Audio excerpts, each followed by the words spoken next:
Glad to have you join us on the news at 8. I am Bukola Taylor Cole. The All Progressives Congress APC candidate Monday Okpebholo is leading in the Edo State governorship election held on Saturday. According to the results announced by the Independent National Electoral Commission (INEC), as at the time of filing this report, Okpebholo secured 244,549 votes, while Asue Ighodalo of the People's Democratic Party (PDP) garnered 195,954 votes. Olumide Akpata of the Labour Party (LP) got a total of 13,348 votes. The Edo State chapter of the People's Democratic Party has, however, rejected the results of the state governorship election so far announced by the Independent National Electoral Commission. The ruling party in the state alleged that the votes announced so far had been inflated to favor the APC. The party called on the Electoral Commission to recollate and recompute the results from some units in 3 local governments, Akoko, Edo, Ego, and Esako West local government areas. We'll bring you details as event unfolds in subsequent bulletin. Vice President Kashim Shettima has departed Abuja for the U.S. to attend the 79th session of the United Nations General Assembly (UNGA). A statement by the Senior Special Assistant to the President on Media and Communications, Stanley Nwokocha, said Shettima left the country at the directive of President Bola Tinubu. According to him, President Tinubu had directed the Vice President to lead the Nigerian delegation to the high-level global forum while he focused on addressing pressing domestic issues, including the recent flood disaster in Maiduguri. Now, during the session, Vice President Shettima will deliver Nigeria's national statement, participate in key meetings on the sidelines of the event, and engage in bilateral meetings. The general debate themed Leaving No One Behind, acting together for the advancement of peace, sustainable development, and human dignity for present and future generations is scheduled to take place from September 24 to September 28. The federal government has appealed to Nigerians to clear their canals, drainages, and gutters to mitigate floods. A dam update report by the Nigeria Hydrological Services Agency says the water levels at the nation's critical stations along the River Benue showed a steady increase towards flood levels.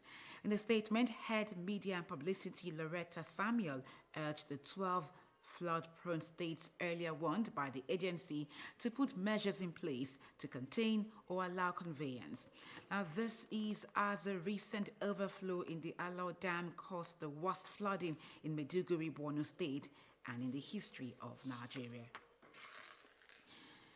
Now, the Lagos State government has issued a final 3-month relocation notice to owners of properties built under the high-tension power lines in Makoko Yaba waterside area of the state. General Manager, Lagos State Building Control Agency, Bolanwo Oki, who gave the warning during a meeting with leaders of the community, urged the concerned residents to relocate to safer areas on or before December 20 to avoid electrocution and fire outbreak. Adekola Hastrop has the report. According to the Nigerian Electricity Regulatory Commission, a 100-meter distance must be maintained between residential structures and transmission lines, but it is not so at Makoko, a riverine community in Yaba LCDA of Lagos State, as residents continue to flout this regulation. This stakeholders meeting with officials of the Lagos State Building Control Agency is to issue a final warning and relocation notice to occupants of structures under the transmission power lines at Makoko and Ayetoro communities. The governor of Lagos State does not want to inconvenience, put unease on any individual, because that high tension, if it drops on that water, nothing less than thousands will go for it. And when such thing happens, who are they going to blame? So, and who are the governments? It also. General Manager of the agency, Bolawan Oki, warns of the dangers of electromagnetic radiation, which threatens the safety of residents living close to power lines, and sanctions to be meted out on violators of urban planning laws. What Mr. Governor wants them to do is to make sure that they move away from the power line. That is a very heavy power line that is there. And there is a distance that they are supposed to keep away from it, which is about between 120 and 100 meters away from. They should move away from there. All these that we have said must happen between now and 20th of December so that we can move on. While stressing the need to comply with the new building guidelines, Oki warns the community leaders against accommodating timber merchants in the community following their relocation to Agbowa Ikosi. Government doesn't want a situation where some of them will come to a particular community and believe that they are, they can use that place for some period of time, which means that they are more or less not moving away from Okobaba. And that is why government sent me to them to explain to them in details that it is very important that it doesn't want anybody selling plank or planing plank within this environment. From Third Mainland Bridge, Makoko Aziz to Ilaje Bariga is like a selling point of what Lagos State should be. So people coming in and out of Lagos State, right on Third Mainland Bridge, should be able to see semblance of a state that is viable, rich, and beautiful. We should step back from high tension, 100 meters perpendicular away, and then nobody will. And that's what we keep on till today, and we are going to do it before that 20th of December. Meanwhile, officials of the agency also dislodged some miscreants who are resettling at the site of the relocated timber markets at Makoko and Ayetoro communities. And meanwhile, Okobaba sawmillers have commended the Lagos State government for providing a conducive permanent site at Agbowa Ikosi for them to carry out their business. They say the new site is fully equipped by the state government with modern facilities. We have details in this report. Sitting on 30 hectares of land is the new Okobaba Timberville located in Agbowa Ikosi. A promise made and kept by the Lagos State government.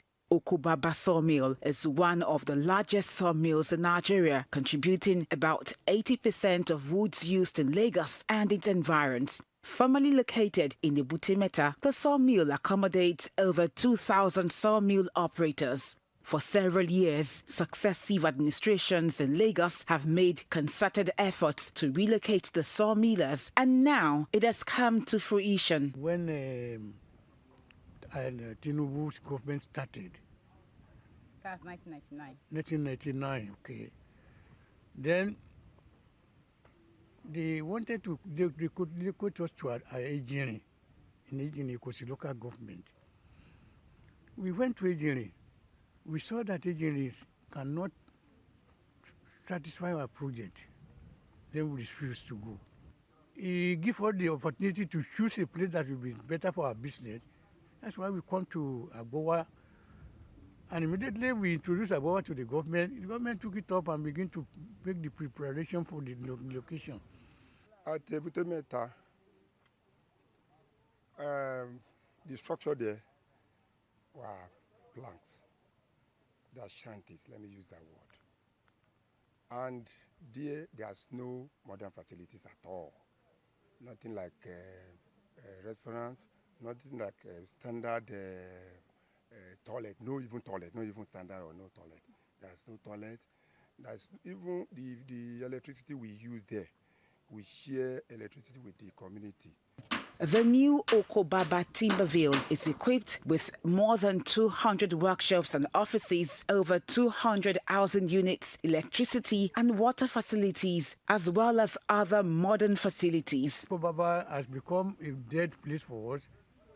Even before we now agree to come here, this place cannot be compared with Okobaba.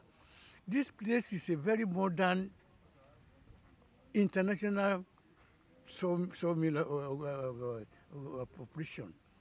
We have 8 transformers, basically for the operational area alone, without sharing with any community. we have the structure. At the Ebute Metta, no director office, it's only this bashi something.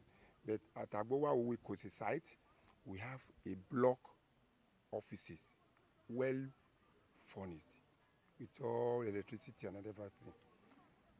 The shed here were built, though with wood, but with special woods.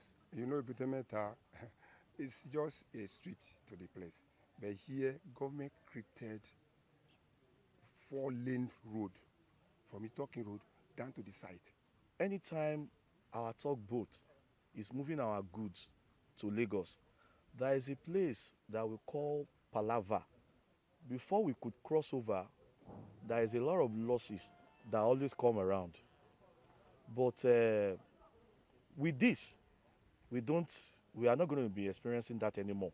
The sawmillers commended Lagos State government for providing an enabling environment for their businesses to thrive. Lagos State government, especially Mr. Governor Babajide Olusola Sanwo-Olu, Omo Babe ni o.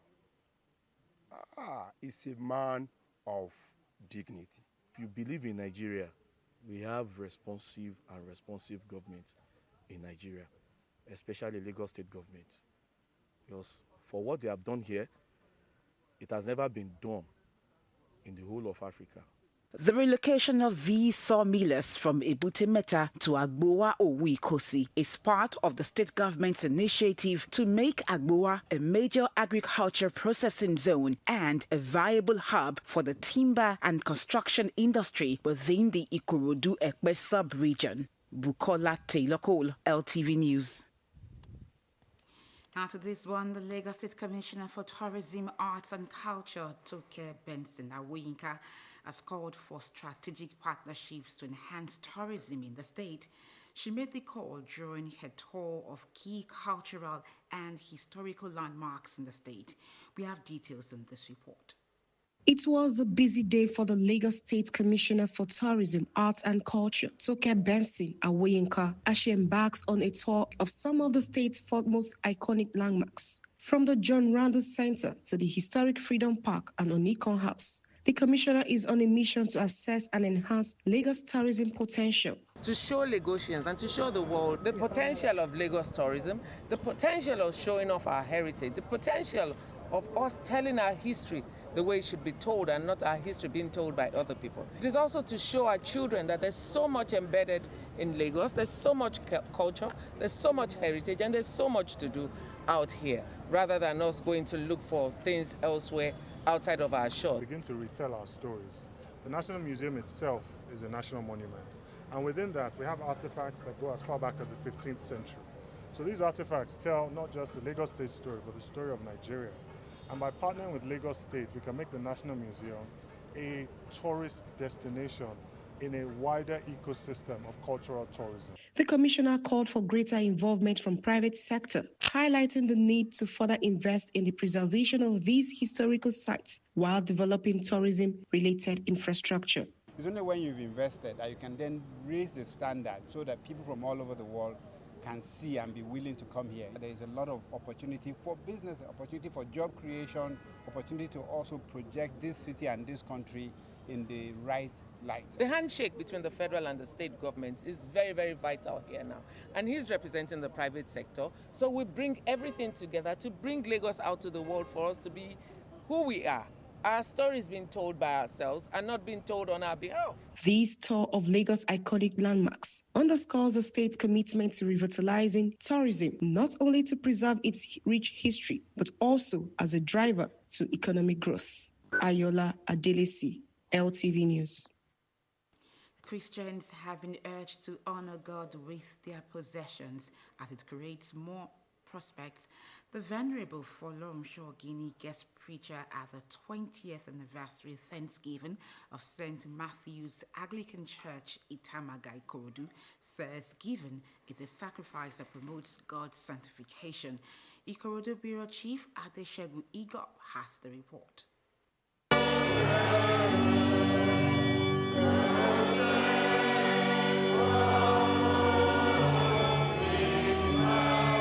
With joyful hearts and gratitude, the vicar and members of St. Matthew's Anglican Church, Itamaga, Ikorodu, held a special Thanksgiving service in appreciation of God's goodness as they celebrate the 20th anniversary of the church.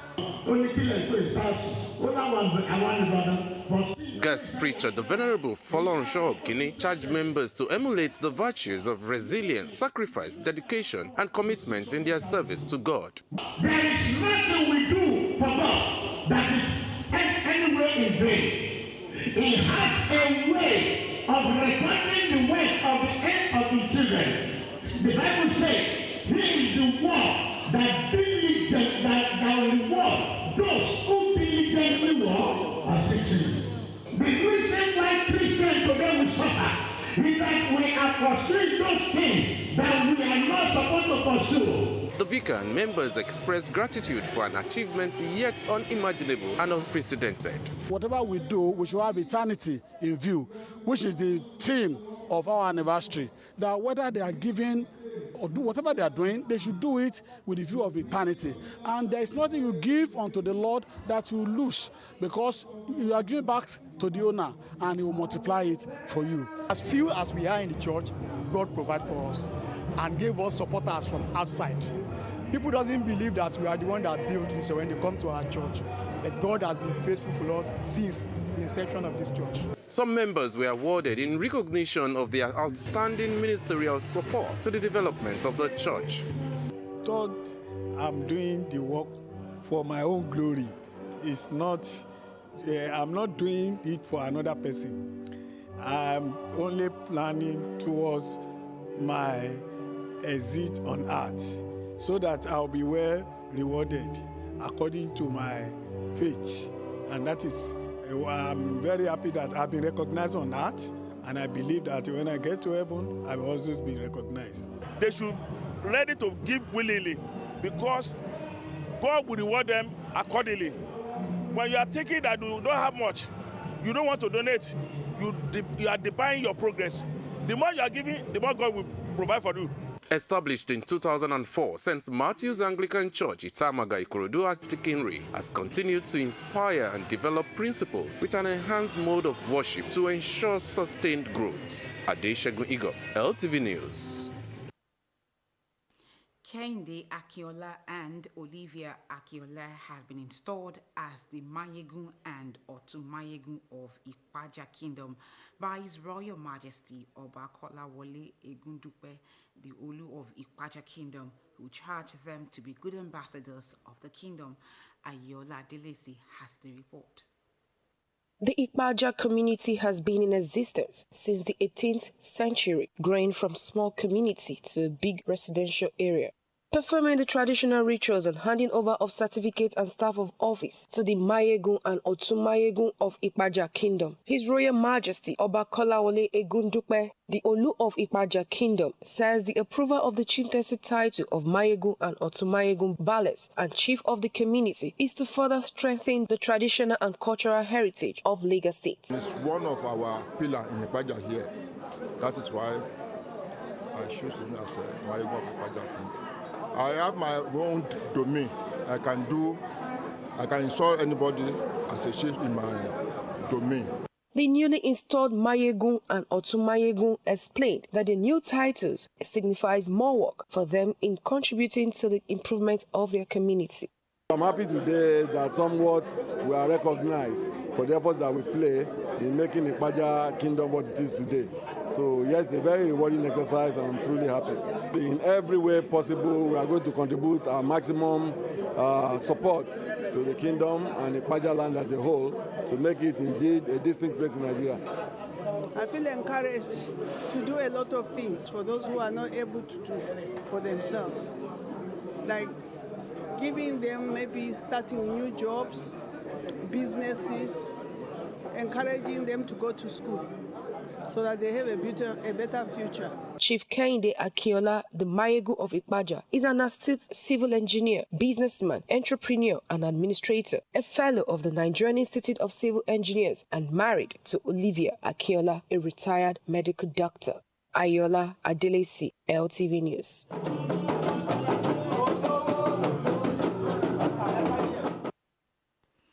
In sports, the 11th edition of the Federation of African University Sports FASU Games has commenced with the opening ceremony held at the University of Lagos, Akoka Yaba.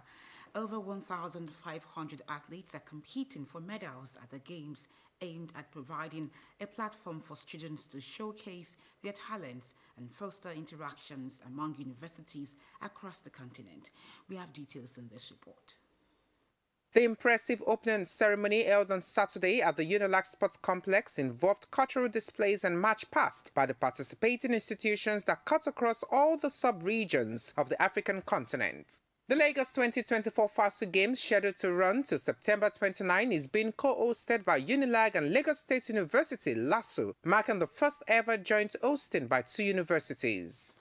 Nigeria is hosting the competition for the first time in 20 years after the third FASU Games took place in 2004 at the Abubakar Tafawa Balewa University in Bauchi. Vice-Chancellor, University of Lagos, Professor Folashade Ogunshola, said it is symbolic that two universities is co-hosting FASU Games, enhancing collaboration for the benefit of the continent. The Professor of Medical Microbiology encouraged participants to give their best while competing with friendship and love. Today, we mark great collaboration, great team spirit. We mark the spirit of Africa. We mark the youth of Africa who will take us forward. The Vice-Chancellor of LASU, Professor Ibiyemi Olatunji Bello, said the significance of the remarkable event transcends mere contests for medals or desires for accolades, but showcases Africa's common history and diversity. No matter of our belief, ethnicity, religion, language, or ideology, we can all come together in the spirit of fair play and mutual respect. Sports Minister Senator John Eno, who was represented by the Lagos officer of the Ministry of Sports Development in Kanambora, welcomed the athletes, noting that their presence enriches the country and bolsters global understanding among the students. The minister expressed gratitude to FASU for granting Nigeria the hosting rights, even as he expressed hope that the country will get another chance to host the Games in no distant time. President, Nigerian University Games Association, NUGA, Mohammed Bawa, enjoined participants to put in their best and exhibit sportsmanship, irrespective of the outcome of the game.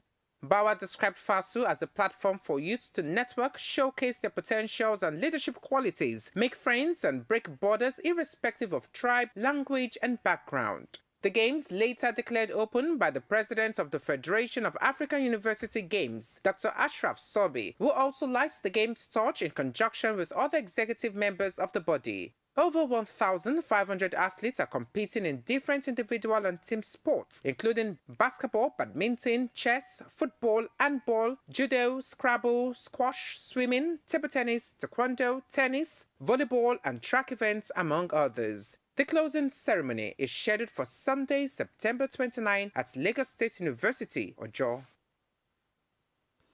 On the foreign scene, Election Commission of Sri Lanka has declared Anura Kumara Dissanayake winner of the presidential election. The commission says the 55-year-old Marxist-Lenin won the presidency with 42.31% of the vote in Saturday's election. It was the first time in Sri Lanka's history that the presidential race is decided by a second round of counting after the top two candidates failed to win the mandatory 50% of votes. According to Election Commission officials, the president-elect is expected to be sworn in on Monday at the colonial-era President's Secretariat in the main city of Colombo. Declaring his victory, the president-elect called for unity of all Sri Lankans, adding that a new renaissance will rise from the shared strength and vision. For more news, connect with Lagos Television on these social media platforms.